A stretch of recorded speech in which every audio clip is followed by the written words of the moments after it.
The need for mobility to access water and grazing lands, conflicts quite often emerge between communities.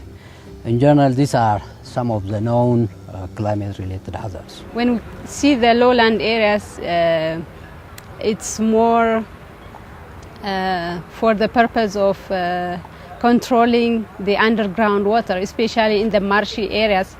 We have observed farmers digging wells and some kind of basins in order to control the flow of the underground water for usually vegetable production.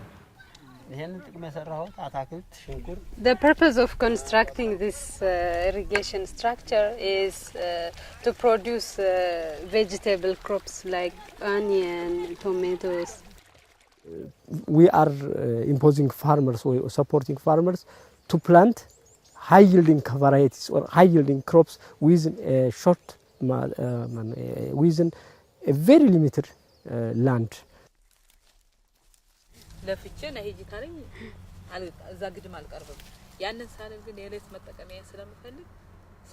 One strategy they use is trying to access marshy area, marshy plots through sharecropping.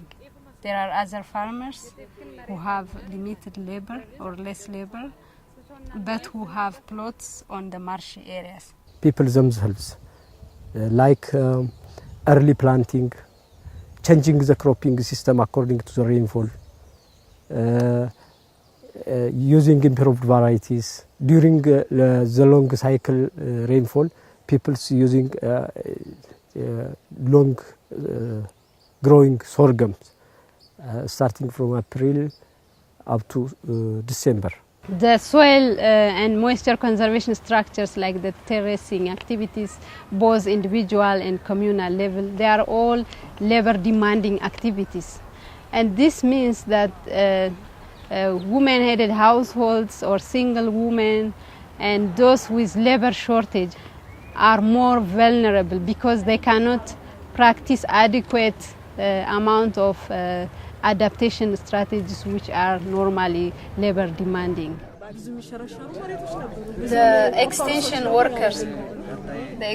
workers of the Rural Development Office are helping us on soil and water conservation practice, both are in our own fields and for the community watershed management activities. In the government activities, there are so many activities like watershed management, livestock improvement, and small-scale irrigation, using improved inputs and supplying inputs like pumps. And there are so many activities, multi-sectorial activities in our development activities. Another strategy is the off-farm activity that we have just seen, which is the handicrafts activity.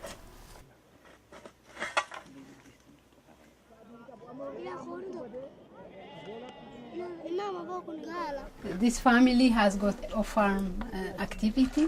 In addition to the farming of crops, they also have this off-farm income generating activity, and it's selling tea and coffee. This is important additional income other than the farming to cover some household expenses. One of the off-farm activities we observed is casual labor hiring. There are also petty trading off-farm activities. There are also handicrafts making and selling, and also migration. Migration could be temporary or permanent. So these different types of off-farm activities differ for men, women, and children. One major recommendation is, as I said, to develop a strong institution and system